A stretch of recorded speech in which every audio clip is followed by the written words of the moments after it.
हर व्यक्ति अलग होता है, इसलिए इस दुनिया में किसी भी व्यक्ति के ऊपर आंख बंद करके भरोसा बिल्कुल भी नहीं करना चाहिए। यहाँ कोई अपना नहीं होता। जिन्हें आप अपना समझते हैं, आप सोचते हैं कि आपके मित्र, आपके संबंधी आपके अपने हैं। आप सोचते हो आपकी पत्नी, आपके बच्चे आपके अपने हैं, तो आप अपने अंदर एक भ्रम पाल रहे हैं, क्योंकि इस दुनिया में आपका अपना कोई नहीं, कोई किसी का नहीं है, ना ही आप किसी के हैं। इस दुनिया का सबसे बड़ा दुख तो यही है कि यहाँ सभी मेरे अपने हैं, और यही वजह है कि आप हमेशा दुखी रहते हैं। आप सोचते हैं कि दुश्मन और शत्रुओं के कारण आपके जीवन में दुख है, लेकिन उससे कहीं ज्यादा दुख हमारे जीवन में हमारे अपने ही हमें देते हैं। जो लोग अपने जीवन को खो देते हैं, उनके जीवन को खोने का सबसे दिग्गज कारण उनके अपनों के द्वारा दिया गया दुख होता है। हम हमेशा यह सोचते रहते हैं कि हम तो अपनों के लिए कर रहे हैं। हम जो कुछ भी कर रहे हैं अपने परिवार के लिए कर रहे हैं।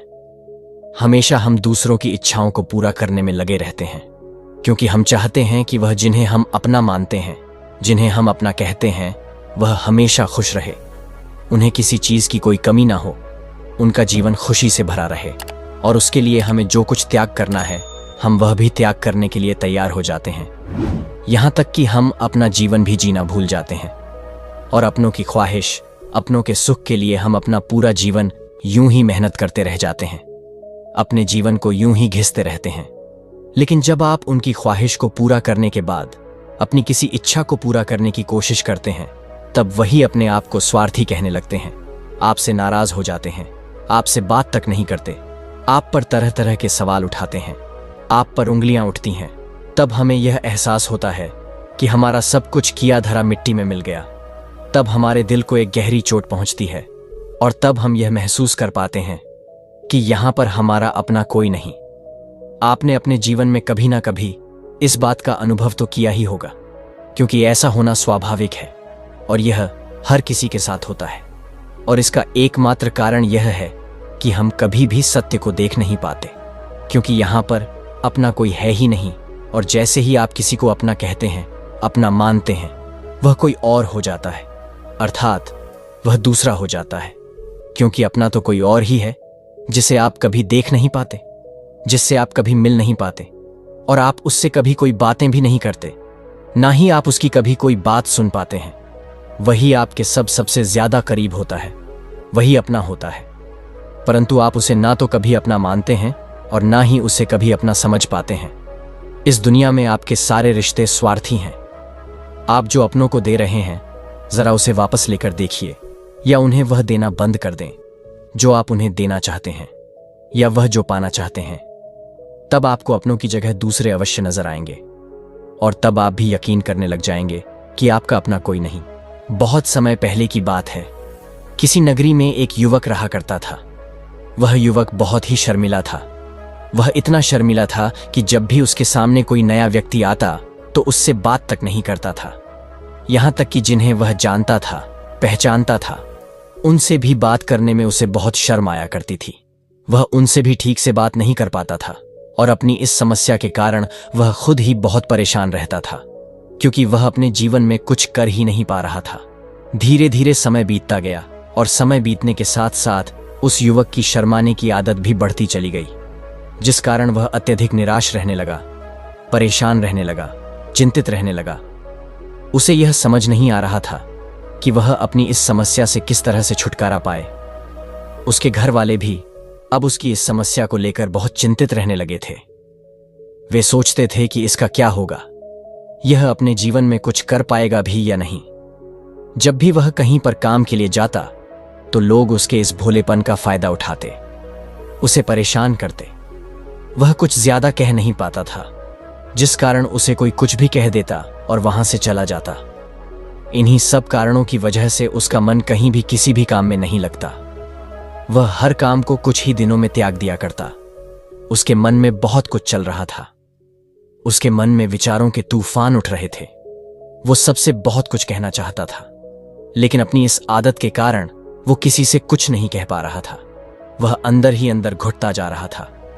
सारे विचार, सारी बातें उसके मन में ही दबी थीं, लेकिन कभी भी वह किसी से भी अपने मन की बात नहीं बताता था। जब वह छोटा सा बच्चा था तब उसे लोग बहुत पसंद करते थे। उसकी इस आदत को भी लोग पसंद करते।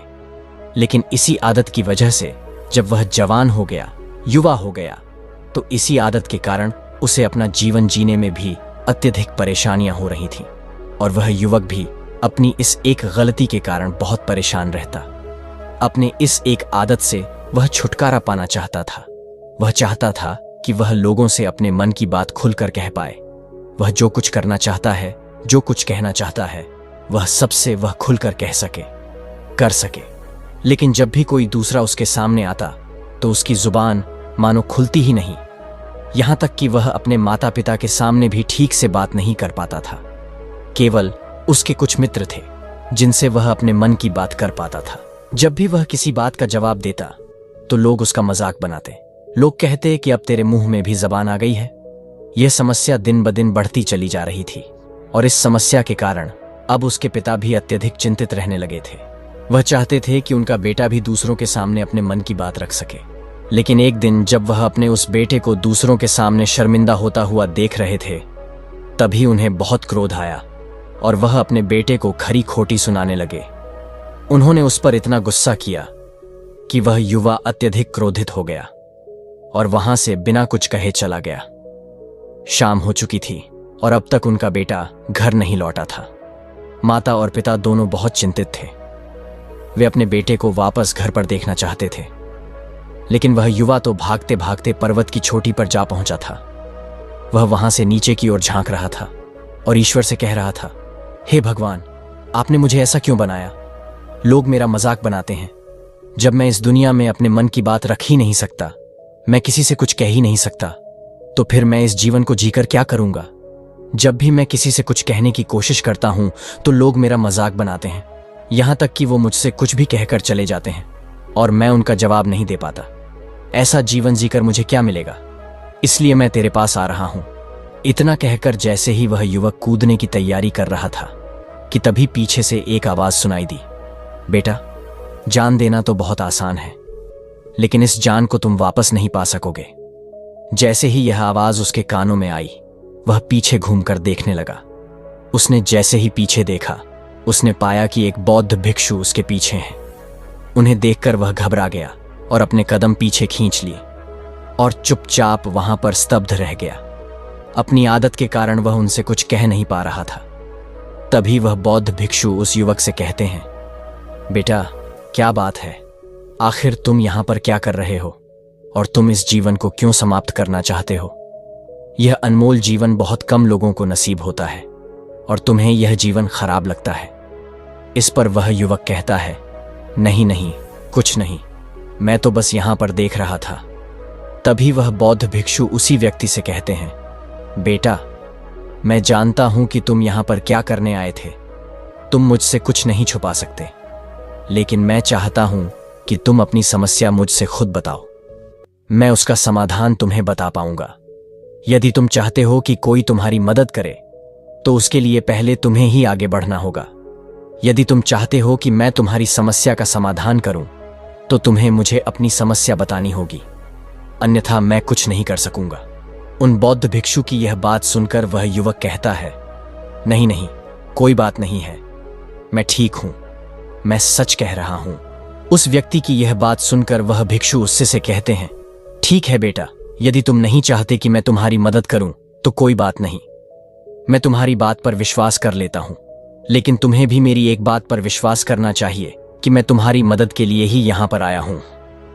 तुम चाहो तो अपनी समस्या मुझे बता सकते हो और मैं तुम्हारी इस समस्या का समाधान भी अवश्य करूंगा। इसका जवाब देते हुए युवक उन भिक्षु से कहता है, नहीं नहीं, मैं ठीक हूं, मैं सच कह रहा हूं, आप जाइए।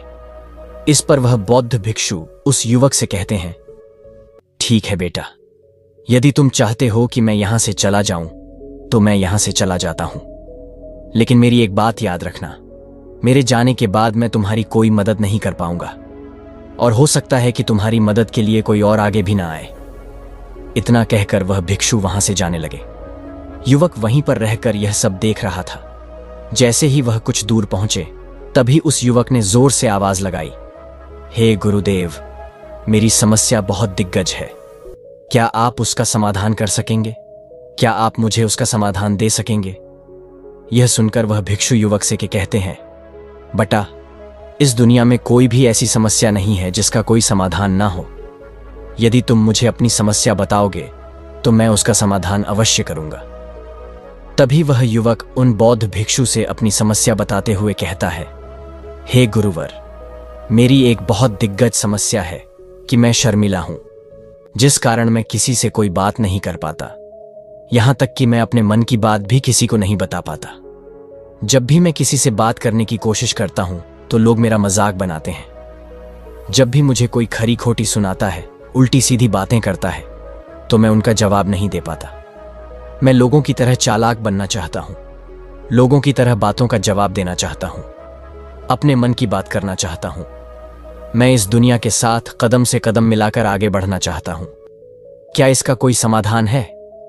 उन भिक्षु ने उस युवक की सारी बातें ध्यानपूर्वक सुनी और फिर जवाब देते हुए वे कहते हैं, बेटा, जरूरत से ज्यादा शर्मीला होना, इसका अर्थ यह है कि तुम्हारे अंदर कोई भय है जिसे तुम पहचान नहीं पा रहे, जिस कारण तुम उसका समाधान करने में भी असमर्थ हो। शर्म करना अलग बात है और घबराना अलग। जब हमारे भीतर भय होता है तब हम कहीं भी किसी से भी कोई भी बात नहीं कर सकते। हमें चारों तरफ केवल भय ही नजर आता है और हम हर जगह सिर्फ घबराहट ही रहती हैं, लेकिन इसे शर्माना नहीं कहते। आगे वह भिक्षु उस युवक से कहते हैं, बेटा, तुम सबसे अधिक किससे शर्माते हो? वह युवक इसका जवाब देते हुए कहता है, हे गुरुवर, मुझे अपने पिता से बात करने में बहुत शर्म आती है। तभी वह भिक्षु उस युवक से कहते हैं, अच्छा, तो यह बताओ, जब तुम अपने पिता से बात कर रहे होते हो या फिर बात करने का प्रयास करते हो तो तुम्हारे मन में कैसे ख्याल उत्पन्न होते हैं? वह युवा इसका जवाब देते हुए कहता है, हे गुरुवर, जब भी मैं अपने पिता से बात करने का प्रयास करता हूं तो मुझे ऐसा प्रतीत होता है कि मानो मेरे पिता अभी मुझ पर गुस्सा करेंगे, और कहीं ना कहीं मुझे यह भी लगता है कि मैं कुछ गलत बात ही करूंगा। यहां तक कि मेरे मन में ऐसे भी ख्याल उत्पन्न होते हैं कि शायद मेरे पिता मुझसे प्यार ही नहीं करते। परंतु हे गुरुवर, आप कहते हैं कि शर्म अलग है और घबराना अलग बात है, तो क्या कोई ऐसा उपाय है जिससे मुझे भय प्रतीत ही ना हो? क्या कोई ऐसा रास्ता है जिससे मेरे अंदर का यह भय पूरी तरह से समाप्त हो जाए? कृपा करके मुझे इस समस्या का समाधान बताइए। मुझे अपने इस भय से बाहर निकलना है। मुझे लोगों की तरह अपने इस जीवन को खुलकर जीना है। उसकी ये सारी बातें सुनकर भिक्षु कहते हैं, जाओ और अपने पिता से कहो कि मुझे कुछ काम करना है और उसके लिए मुझे आपसे कुछ धन चाहिए। यदि तुम उनसे धन मांगने में कामयाब हो गए तो मैं तुम्हें तुम्हारी समस्या का समाधान अवश्य बताऊंगा। वह युवक काफी घबरा गया। उसने उन गुरुवर से कहा, हे गुरुवर, मुझे यह कार्य ना दीजिए। मैं अपने पिता से बहुत घबराता हूं। मैं उनसे कुछ नहीं कह पाता। उनके सामने तो मेरी बोलती तक बंद हो जाती है। मैं उनसे धन भला कैसे मांगूंगा? यह बात सुनकर वह बौद्ध भिक्षु उस युवक से कहते हैं, तब तो तुम्हारी समस्या का कोई भी समाधान नहीं है और ना ही तुम कभी भी अपने जीवन को खुलकर जी पाओगे। यह बात सुनकर वह युवक उन भिक्षु से कहता है, हे गुरुवर, ऐसा ना कहे। कृपया करके मुझे कोई और कार्य बताइए, कोई ऐसा कार्य जिससे मेरे अंदर का भय पूरी तरह से समाप्त हो जाए। इसका जवाब देते हुए वह भिक्षु उस युवक से कहते हैं, बेटा, यदि तुम्हें अपने अंदर के भय को समाप्त करना है तो पहले तुम्हें मेरा यह कार्य करना होगा जो मैंने तुम्हें कहा है। वह घबराकर काफी देर सोच विचार करने के बाद उन गुरुवर से कहता है, ठीक है, यदि आप चाहते हैं कि मैं इस कार्य को करूं, मैं इसे करने का पूरा प्रयास करूंगा। इतना कहकर वह युवक अपने घर लौट जाता है। उसे देखकर उसके माता पिता बहुत खुश हो जाते हैं और वह युवक अपने पिता से घबराते हुए कहता है, पिताजी, मुझे आपसे कुछ बात कहनी है। इस पर उसके पिता कहते हैं, बोलो, क्या बात है? वह युवक आगे कहता है, पिताजी, मैं कुछ काम करना चाहता हूं और उसके लिए मुझे आपसे कुछ धन चाहिए। क्या आप मुझे कुछ धन दे सकते हैं? इतना सुनकर उस युवक के पिता ने उस युवक की तरफ ध्यान से देखा। काफी देर देखने के बाद वह खुशी से झूम उठे और तुरंत ही उन्होंने कुछ धन अपने पुत्र के हाथों पर रख दिया और कहने लगे, बेटा, क्या इतना धन काफी है कि तुम्हें और चाहिए? इसके जवाब में वह युवक अपने पिता से कहता है, नहीं नहीं पिताजी, इतना काफी है। मैं इतने से काम चला लूंगा। वह युवक उस धन को लेकर तुरंत भागा और भिक्षु के पास लौटा और उसने वो धन दिखाते हुए कहा, हे गुरुवर, जैसा आपने कहा था, मैं यह धन लेकर आपके पास आ चुका हूं। मैंने अपने पिता से धन मांग लिया है। अब मुझे आप मेरी समस्या का समाधान बताइए। तभी वह भिक्षु उस युवक से कहते हैं, अरे इतनी जल्दी क्या है? अभी तो तुम्हें मेरे लिए एक और काम करना है, तभी मैं तुम्हें तुम्हारी समस्या का समाधान बताऊंगा। और यदि तुम मेरे लिए इस कार्य को नहीं पूरा कर सके तो मैं तुम्हें कभी भी तुम्हारी समस्या का समाधान नहीं बताने वाला। तभी वह युवक उन भिक्षु से कहता है, हे गुरुवर, अभी तो मैंने आपके लिए एक काम किया है, अभी आप मुझे एक और काम करने के लिए कह रहे हैं? तभी वह भिक्षु उससे से कहते हैं, हाँ, तुम्हें मेरे लिए एक और काम करना ही होगा। वह युवक एक बार फिर से काफी सोच विचार कर उन बौद्ध भिक्षु से कहता है, अच्छा ठीक है, बताइए अब मुझे क्या करना है? इसके जवाब में वह बौद्ध भिक्षु उस युवक से कहते हैं, जाओ और यह धन जो तुमने अपने पिता से मांग कर लाया है, उस धन को वापस अपने पिता को लौटा दो। और साथ साथ यह भी कहना कि पिताजी, मैं अभी काम नहीं करना चाहता, लेकिन जब समय आएगा तो मैं आपसे यह धन वापस ले लूंगा और उससे अपना काम पूरा करूंगा। यह बात सुनकर वह युवक एक बार फिर से ऊपर से नीचे तक पूरी तरह से कांप गया। वह कहने लगा, हे गुरुवर, आप मुझे कोई और काम सौंप दीजिए, मैं उसे जरूर करूंगा। लेकिन अब यदि मैं यह धन लेकर उनके पास वापस गया तो वह मार मार कर मेरी खाल खींच लेंगे। उनका क्रोध आपने अभी तक देखा नहीं है, इसलिए हे गुरुवर, कृपया करके मुझे कोई और काम दे दीजिए, मैं वह आपके लिए अवश्य कर दूंगा। तभी वह भिक्षु उस युवक से कहते हैं, बेटा, जो काम मैंने तुम्हें सौंपा है, तुम्हें उसी कार्य को पूरा करना होगा, अन्यथा तुम्हारी समस्या का समाधान मैं तुम्हें नहीं बताने वाला। काफी देर सोच विचार करने के बाद वह उन भिक्षु से कहता है, ठीक है गुरुजी, मैं ये धन लौटा देता हूं। वह तुरंत भागता हुआ अपने पिता के पास वापस लौटा। उसने अपने पिता से कहा, पिताजी, मैं यह धन अभी नहीं लेना चाहता, अभी यह धन आप मुझसे वापस ले लीजिए। जब मुझे कोई काम होगा तो मैं आपसे यह धन वापस ले लूंगा। उसके पिता ने उस युवक की तरफ घूर घूर कर काफी देर तक देखा और फिर मुस्कुराते हुए कहने लगे, बेटा, मैं समझता हूं कि किसी भी काम को शुरू करने से पहले हमें उसके बारे में जानकारी इकट्ठा करनी चाहिए। उसके बारे में समझना जरूरी है। कब, क्या, कैसे और कब तक करना है, इसके बारे में भी हमें जानकारी लेनी जरूरी है। कोई भी काम ऐसे ही नहीं शुरू किया जा सकता। उसमें हम सफल होंगे या फिर नहीं, इसका भी अनुमान हमें लगाना होता है। और जब हम इन सभी के बारे में सही जानकारी प्राप्त कर लेते हैं, तभी हमें धन लगाना चाहिए। मुझे बहुत खुशी है कि तुमने यह सही निर्णय लिया है। जब तुम्हें यह समझ में आ जाए कि जो कार्य तुम करने जा रहे हो वह तुम्हारे लिए उचित है, तब तुम चाहो तो मैं तुम्हें यह धन वापस लौटा दूंगा। वह युवक अपने पिता के मुख से यह सारी बातें सुनकर मन ही मन बहुत प्रसन्न था। उसने तो यह उम्मीद तक नहीं की थी कि उसके पिता हंसकर उसे इस तरह से सारी बातें समझाएंगे। वह मन ही मन यह सोच ही रहा था कि तभी उसके पिताजी उसके और करीब आए और अपने उस युवा बेटे को गले से लगा लिया। जैसे ही उसके पिता ने उस युवक को गले से लगाया, उस युवक को बहुत अच्छा महसूस हुआ। उसका आत्मविश्वास, उसका हौसला और बढ़ गया। उसके बाद वह युवक वापस उन गुरुवर के पास लौटा और कहने लगा, हे गुरुवर, जैसा आपने कहा था मैंने बिल्कुल वैसा ही किया है। मैंने वह धन अपने पिता को वापस कर दिया है। अब तो कृपया करके मुझे मेरी समस्या का समाधान बता दीजिए। तभी वह भिक्षु उस युवक की तरफ देखकर मुस्कुराते हैं और उस युवक से कहते हैं, बेटा, इतनी जल्दी क्या है? अभी तो तुम्हें मेरे लिए एक और काम करना ही होगा।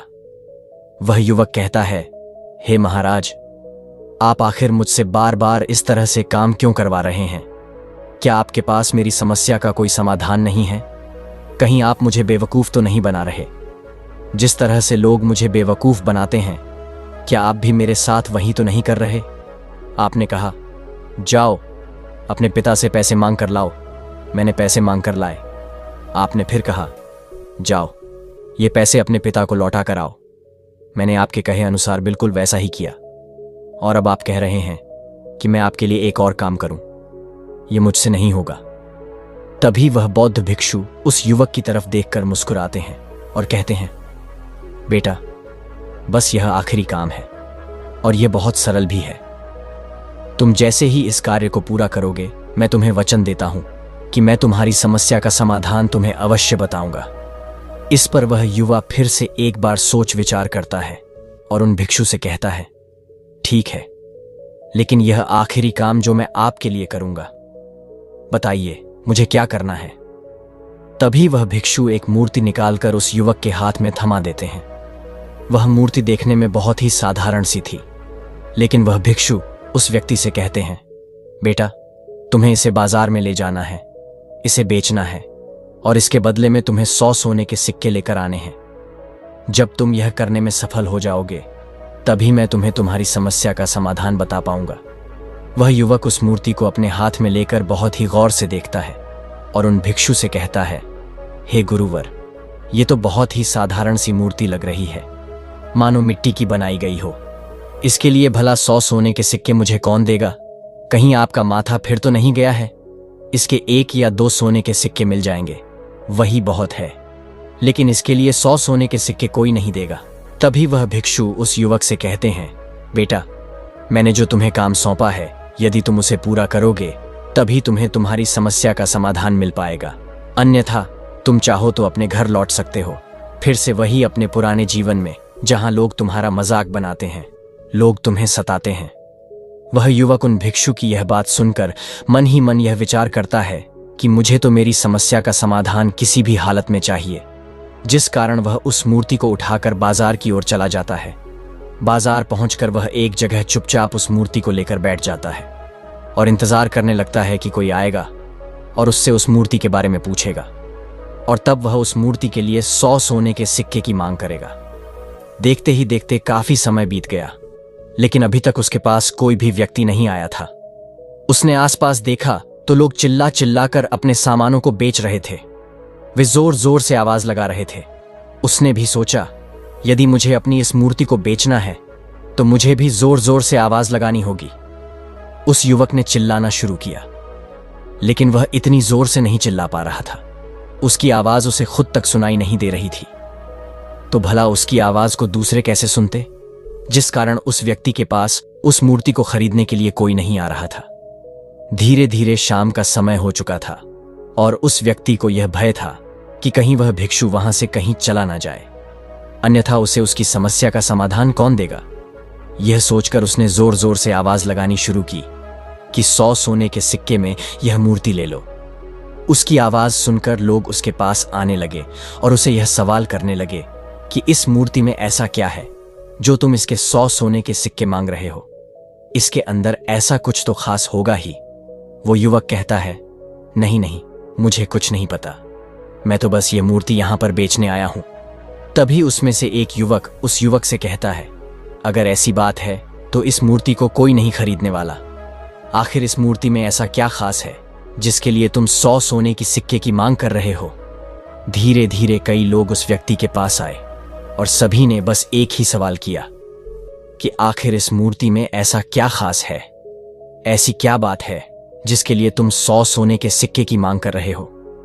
उसी युवक ने कईयों से बातचीत की, उन्हें समझाने की कोशिश की, कई प्रयत्न किए, लेकिन कोई भी उस मूर्ति को 100 सोने के सिक्के देकर खरीदने के लिए तैयार नहीं था। वह निराश हो गया। उसे कुछ समझ नहीं आ रहा था कि वह क्या करे। तभी बाजार में उसने देखा कि कुछ लोग अपने सामानों की खासियत बता रहे हैं। उसे बेचने के लिए वह उसकी खास खास बातों के बारे में लोगों को समझा रहे हैं। यह देखकर उसने भी सोचा कि मुझे भी इस मूर्ति की कुछ खासियत लोगों को बतानी होगी। उसने फिर एक बार जोर जोर से आवाज लगानी शुरू की, समस्या का समाधान निकालने वाली मेरे गुरु की इकलौती मूर्ति, जो इस दुनिया में केवल एक ही है, जिसके पास भी यह मूर्ति होगी उसके घर में कोई समस्या नहीं होगी। यह मूर्ति उस समस्या का समाधान तुम्हें अवश्य बताएगी। यह सुनकर लोग उसके पास पहुंचने लगे। उन लोगों ने उस मूर्ति को ध्यान से देखना शुरू किया और उस युवक से कहने लगे, क्या सच में यह मूर्ति जिसके पास होगी उसके पास कोई समस्या नहीं होगी? क्या सच में यह सभी समस्याओं का समाधान करती है? इसका जवाब देते हुए वह युवा कहता है, हाँ हाँ, यह सभी समस्याओं का समाधान कर देती है।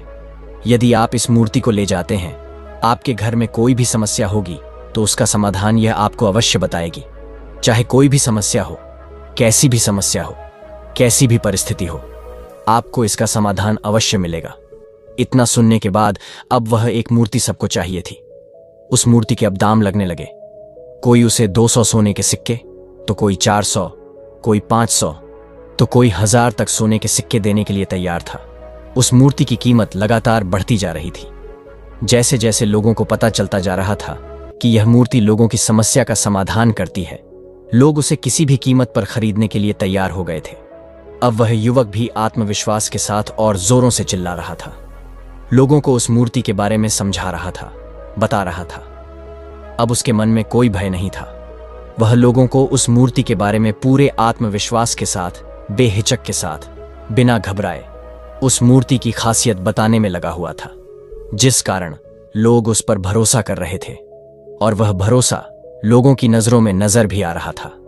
जैसे जैसे अंधेरा होता गया, लोग मानो कम होने का नाम ही नहीं ले रहे थे। लोग तादाद में उस मूर्ति के बारे में जानना चाहते थे, उस मूर्ति को खरीदना चाहते थे। लेकिन तभी उस युवक ने जोर से आवाज लगाई कि मुझे क्षमा करें, यह मेरे गुरु की मूर्ति है और मैं इसे बेचना नहीं चाहता। इतना कहकर वह युवक उस मूर्ति को लेकर वापस खाली हाथ लौट आया और उन गुरु के पास पहुंचा और उन गुरु से कहने लगा, हे गुरुदेव, आपका बहुत बहुत धन्यवाद। इस मूर्ति ने मेरी समस्या का समाधान कर दिया। मुझे समझ में आ गया कि मेरी क्या समस्या थी। हालांकि मैं इसे बेचकर सोने के सिक्के तो आपके लिए नहीं ला पाया, लेकिन मुझे मेरी समस्या का समाधान अवश्य मिल गया। आपका बहुत बहुत धन्यवाद। इस बात को सुनकर वह भिक्षु कहते हैं, बेटा, मैंने तुम्हारी समस्या का समाधान नहीं किया है, तुमने तो खुद ही अपनी समस्या का समाधान किया। अपनी समस्या तुमने खुद ही सुलझा ली है। तुम्हारे मन में हजारों सवाल थे। मैं यह करूंगा तो लोग क्या कहे, मेरे बारे में क्या सोचेंगे। यदि मैं अपना मुंह खोलूंगा तो लोग मेरे ऊपर हंसेंगे। यदि मैंने मुंह खोला तो मैं कुछ गलत ही करूंगा। ऐसे कई सारे विचार तुम्हारे मन में थे। ऐसे कई सारे भय तुमने अपने मन में पाल रखे थे। लेकिन जब इस मूर्ति के बेचने के दौरान तुमने उन लोगों का सामना किया, उनके सामने खुलकर अपनी बात रखी, उनके सामने खुलकर वह कहा जो तुम्हें कहना चाहिए था, तो तुम्हारे मन का भय खुद ब खुद गायब हो गया। और युवक अपने गुरु की यह बात सुनकर अपने गुरु से कहता है, हे गुरुवर, आप सही कहते हैं। आपने आज मेरे मन में वह विश्वास जगा दिया है जिससे मैं अब अपने जीवन में कुछ भी हासिल कर सकता हूं। आपका बहुत बहुत धन्यवाद। इतना कहकर वह युवक वापस अपने घर की ओर लौट गया। दोस्तों, हम भी अपने जीवन में कुछ ऐसी ही गलतियां करते हैं। हम अपने आप को पहचानना नहीं चाहते। हम दूसरों की नज़र से अपने आप को देखते हैं। हम यह सोचते हैं कि अगर हमने यह किया तो लोग हमारे बारे में क्या सोचेंगे, क्या कहेंगे। यदि मैं गलत हुआ तो लोग मेरे ऊपर हंसेंगे। ऐसे कई सारे विचार हमारे मन में पनपते रहते हैं, जिसके कारण हम हमेशा भय में जीते हैं। लेकिन दोस्तों, जिस दिन आपने अपने भय का सामना कर लिया, उस दिन के बाद आप कभी भी किसी भी चीज से नहीं घबराओगे, ना ही आपको शर्म आएगी। और जब आपके भीतर का वह भय हमेशा के लिए समाप्त हो जाएगा, तो आप अपने जीवन में जो भी कुछ करना चाहते हैं, जो भी कुछ पाना चाहते हैं, उसका रास्ता आपके लिए पूरी तरह से साफ हो जाएगा और आप अपने मार्ग पर तेजी से आगे की ओर बढ़ने में सक्षम भी हो जाएंगे। इसलिए लोग क्या कहते हैं, क्या कहेंगे, यह सब सोचना बंद कर दीजिए और खुद पर विश्वास कीजिए, क्योंकि आप ही हैं जो अपने इस भय का सामना कर सकते हैं। अब दूसरी कहानी की शुरुआत करते हैं। बहुत समय पहले की बात है। एक नगर में एक युवक रहता था जो अपने अपनों से बहुत परेशान हो चुका था, जिस कारण वह अपने जीवन को समाप्त करना चाहता था। और वह अपने जीवन को समाप्त करने के लिए एक नदी के किनारे जा पहुंचा। जब वह उस नदी में छलांग लगाने वाला ही था कि तभी वहां पर एक गुरु आ पहुंचे। उन्होंने उस युवक से कहा, क्या बात है बेटा, क्या जीवन तुम्हें अच्छा नहीं लगता? आखिर तुम इतने कीमती जीवन को क्यों नष्ट कर रहे हो? इस पर वो व्यक्ति उदास होकर उन गुरुवर से कहता है गुरुवर, जिंदगी भर जिन्हें मैंने अपना माना, जिन्हें मैंने अपना समझा, जिनकी मैंने हर ख्वाहिश पूरी की, जिन पर मैंने सब कुछ लूटा दिया, आज मैंने बस इतनी सी ख्वाहिश रखी कि वे लोग मेरा सम्मान करें। आज जब मैं उन्हें कुछ देने लायक नहीं हूं, तो उन्होंने मेरा सब कुछ किया हुआ मिट्टी में मिला दिया। वे कहते हैं कि तुमने मेरे लिए किया ही क्या है? यह बात सुनकर मुझे ऐसा लगने लगा है कि मेरा तो पूरा जीवन ही व्यर्थ हो गया। मैंने अपना जीवन व्यर्थ के संघर्षों में यूं ही निकाल दिया। और तब मेरे मन में तरह तरह के प्रश्न उठने लगे और मैं यह सोचने लगा कि आखिर यहां पर कौन है जो अपना है। आखिर किसके लिए मैं यह सब कर रहा था, और मैंने यदि इनके लिए कुछ किया ही नहीं तो मेरे जीवित रहने का क्या मतलब है। इससे तो अच्छा है कि मैं अपने जीवन को यहीं पर समाप्त कर लूं। उन गुरुवर ने उस युवक की सारी बातें ध्यानपूर्वक सुनी और उसके बाद वह उस युवक से कहते हैं, बेटा, यहां पर एक ऐसा व्यक्ति है जो केवल और केवल तुम्हारा ही है। वह तुम्हारा अपना है। उसका और तुम्हारा संबंध किसी स्वार्थ पर आधारित नहीं है। वह तुमसे कुछ भी नहीं मांगता। वह तो तुम्हें कुछ देने के लिए तैयार रहता है। यह बात सुनकर वह व्यक्ति अचंभित हुआ। उसे समझ नहीं आया कि आखिर ऐसा कौन सा व्यक्ति है जो मेरे लिए है और जो मुझे सब कुछ देना चाहता है। कुछ देर सोच विचार करने के बाद वह उन गुरुवर से कहता है गुरुवर, आखिर आप कहना क्या चाहते हैं? आखिर ऐसा कौन सा व्यक्ति है जो स्वार्थी नहीं और जो मुझे कुछ देना चाहता है? आगे वह युवक उन गुरुवर से कहता है गुरुवर, मैं जितने भी लोगों को जानता हूं, मैं जितने भी अपनों को जानता हूं, मेरे मित्र, रिश्तेदार, सहयोगी, मेरे शत्रु और यहां तक कि मेरे परिवार वाले, उन सबको मैं अच्छी तरह जानता हूं। उन सभी में जो मेरे खास है, जो मेरे अपने हैं, उन्हें भी मैं अच्छी तरह से जानता हूं। पर उनमें से तो ऐसा कोई नहीं है जैसा कि आप मुझे बता रहे हैं। इस पर वह गुरु उस युवक से कहते हैं, बेटा, तुम उसे नहीं जानते, लेकिन वही तुम्हारा अपना है जो तुम्हें हमेशा कुछ ना कुछ देता ही आया है। पर तुमने ना तो कभी उसे देखा और ना ही कभी उसकी कोई बात सुनी। इस पर वह व्यक्ति बहुत आश्चर्यचकित रह गया।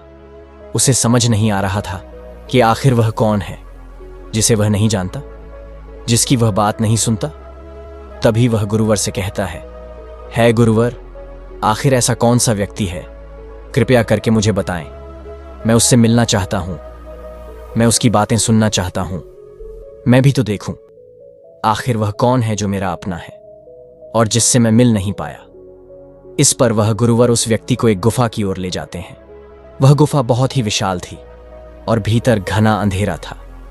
गुरुवर उस व्यक्ति को गुफा के अंदर ले जाते हैं और उसे उस गुफा में बैठाकर तुरंत ही गुफा के बाहर चले आते हैं और गुफा का मुख बंद कर देते हैं। जैसे ही उन गुरुवर ने उस गुफा का मुख बंद किया, वह युवक जोर जोर से चिल्लाने लगा, चीखने लगा और कहता है, हे गुरुवर, आपने इस दरवाजे का मुख बंद कर दिया है।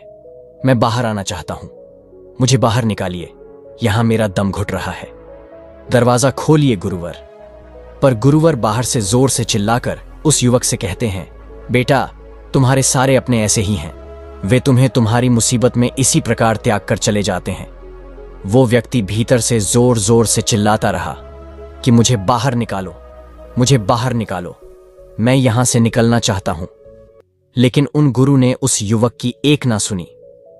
वह इस गुफा के दरवाजे के मुख पर ही मौजूद थे, लेकिन उन्होंने एक बार भी उस गुफा के दरवाजे का मुख नहीं खोला। तभी भीतर से उस व्यक्ति के जोर से चिल्लाने की आवाज आई। वह कह रहा था, है गुरुवर, आप भी तो दूसरों की तरह ही निकले। आप भी तो मुझे मुसीबत में इस प्रकार त्याग कर भाग गए।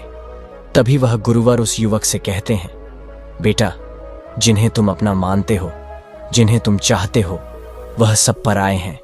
तुम कितना भी रो, कितना भी बिलको, इस दुनिया में किसी को कोई फर्क नहीं होता।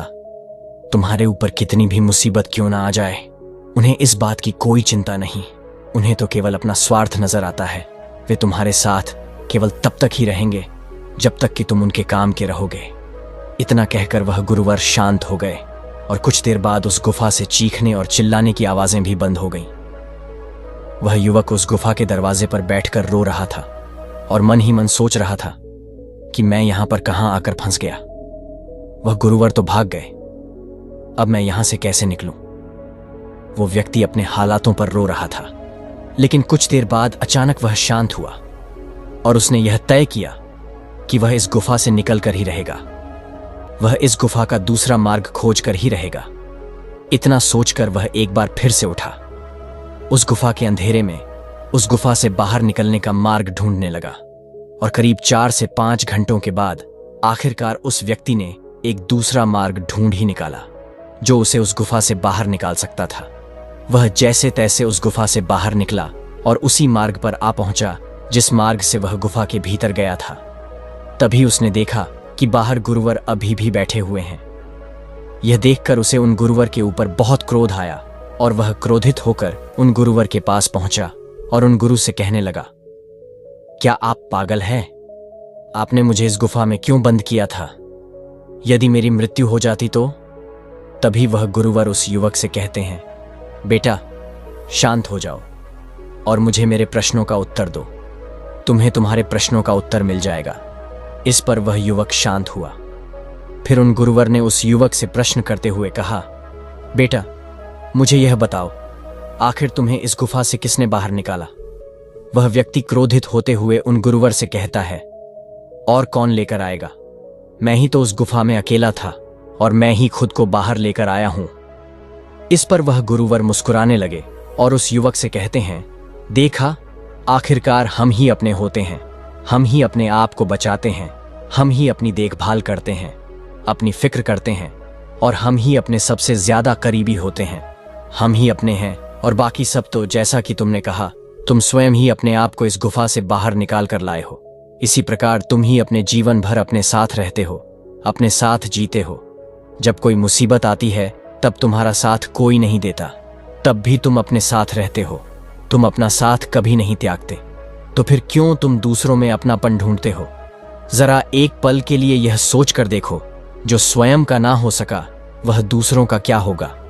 उन गुरुवर की बातें सुनकर उस व्यक्ति का सारा क्रोध शांत हो गया और वह उन गुरुवर की बात अच्छी तरह से समझ चुका था। उसने उन गुरुवर से कहा, है गुरुवर, आप ठीक कहते हैं, आपकी बात बिल्कुल सही है, लेकिन मेरे अलावा मेरे परिवार में मेरे माता पिता, भाई बहन, पत्नी और बच्चे भी तो हैं, वे भी तो मेरे अपने ही हैं।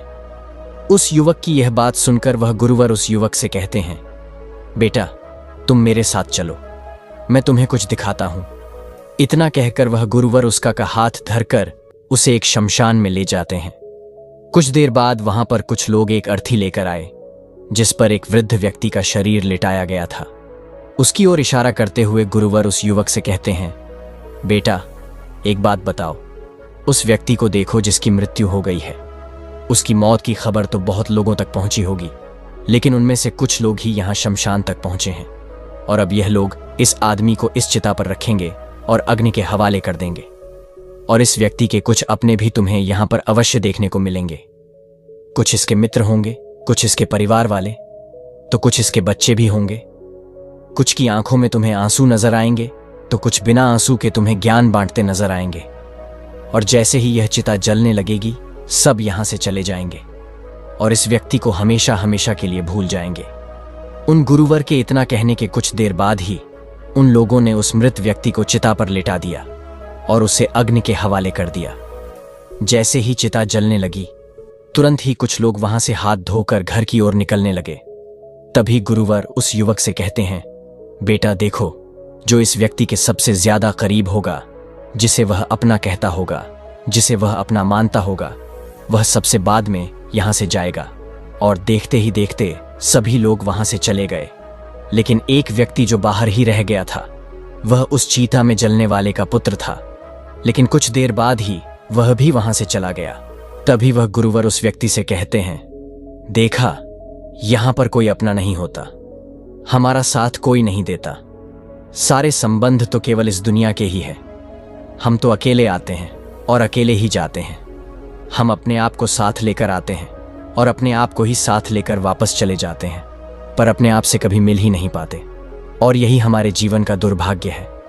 जो जीवन भर हमें संभालता है, हमारी बातों को सुनता है, हमारी कार्यों में हमारी मदद करता है, हर परेशानी, हर तकलीफ में हमारे साथ रहता है, हम उससे ही मिलना नहीं चाहते, ना ही उसे हम कभी अपना मानते हैं। ठीक उसी प्रकार तुम भी ना तो अपने आप को जानते हो, ना ही अपने आप को मानते हो, बल्कि तुमने तो अपने आप को मानने के बजाय इस दुनिया को ही अपना मान लिया है। इस चिता की तरफ देखो, इस चिता में जलने वाले की पत्नी 4 दिनों तक और इसकी माता 8 दिनों तक शोक मनाएगी। फिर वह भी इसे भूल जाएंगे और अपनी जिंदगी में व्यस्त हो जाएंगे। तभी वह युवक उन गुरुवर से कहता है, हे गुरुवर, आप जो कुछ कह रहे हैं वह सब सत्य है, लेकिन मेरे मन में एक और प्रश्न है। तभी गुरुवर कहते हैं, पूछो, तुम क्या पूछना चाहते हो?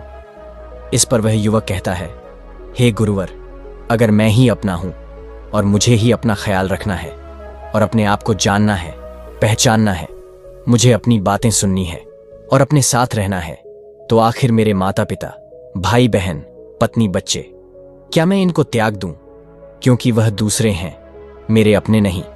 इस पर वह गुरुवर मुस्कुराने लगे और उस युवक से कहते हैं, बेटा, मैंने ऐसा कब कहा कि तुम अपने माता पिता, भाई बहन, अपनी पत्नी और अपने बच्चों को त्याग दो? मैं तो बस तुमसे इतना ही कह रहा हूं कि जिस दिन तुम स्वयं को जान जाओगे, तुम अपने आप को पहचान जाओगे, और जिस दिन तुम्हारा स्वयं से मिलन हो जाएगा, उस दिन से तुम यह सोचकर कभी दुखी नहीं होंगे कि जो भी तुम कर रहे हो उसके बदले में तुम्हें कुछ प्राप्त नहीं होगा। तब गुरुवर की बातें सुनकर वह युवक आश्चर्यचकित रह गया।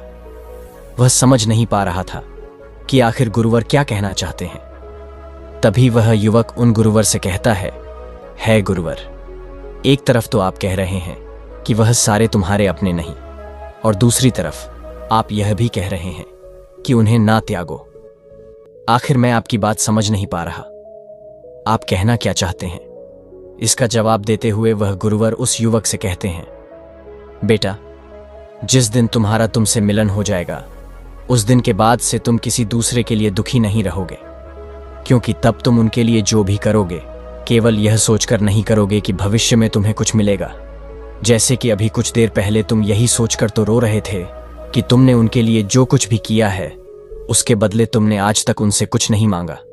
बस तुम तो उनसे केवल जरा सा सम्मान चाहते हो, लेकिन वह तुम्हें सम्मान नहीं दे रहे और यह भावना तुम्हें दुख पहुंचा रही है। लेकिन जब तुम स्वयं को जान जाओगे तो तुम्हारे भीतर से यह भावना भी चली जाएगी, और तब तुम किसी से ना कोई आशा रखोगे और ना ही तुम्हारी आशाएं टूटेगी और ना ही तुम्हें कभी दुख पहुंचेगा। जिसे भी तुम अपना कहते हो वह सब तुमसे अपने स्वार्थ के लिए है, और जो कुछ भी तुम उनके लिए कर रहे हो उसमें भी तुम्हारा स्वार्थ छुपा हुआ है, क्योंकि जो कुछ भी तुम उनके लिए कर रहे हो उसके बदले में तुम भी तो उनसे कुछ चाहते हो, और अगर उन्होंने तुम्हें वो कुछ नहीं दिया जो तुम चाहते हो तो तुम्हारे भीतर तुरंत प्रश्नों के सैलाब उठने लगते हैं। तुम यह सोचने लग जाते हो कि मैंने तो उनके लिए इतना कुछ किया, लेकिन वह मेरे लिए कुछ नहीं करना चाहते, वह मुझे कुछ नहीं देना चाहते। इसीलिए इस दुनिया में अगर कोई हमारा है तो वह हम खुद ही हैं। हम ही अपने हैं और हम ही अपने साथ हमेशा रहते हैं। इतना कहकर वह गुरुवर शांत हो गए, और उस युवक को भी अब उन गुरु की बात अच्छी तरह से समझ में आ चुकी थी। उस युवक ने उन गुरुवर को प्रणाम किया और वापस अपने घर लौट गया। अब से वह अपने परिवार के साथ हंसी खुशी रहता। वह अपने परिवार के लिए सब कुछ करता, परंतु कोई आशा नहीं रखता कि बदले में उसे भी कुछ वापस मिलेगा, बल्कि वह तो अपने साथ मस्त रहता, खुश रहता, और अब उसे किसी बात की कोई चिंता नहीं थी, ना ही किसी बात का कोई दुख था।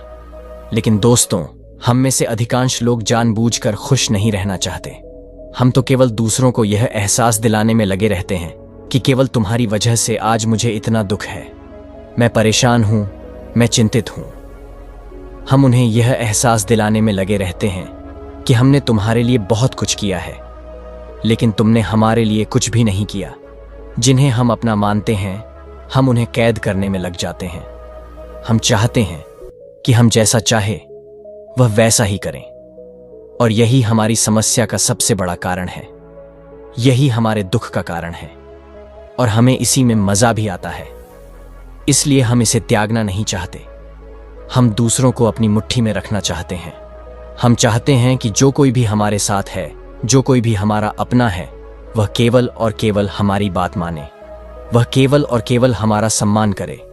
लेकिन वास्तविकता में ऐसा कुछ भी नहीं होता, बल्कि आप अपने लिए ही दुखों का सागर बना लेते हैं और उसी दुख में आप घुसते चले जाते हैं।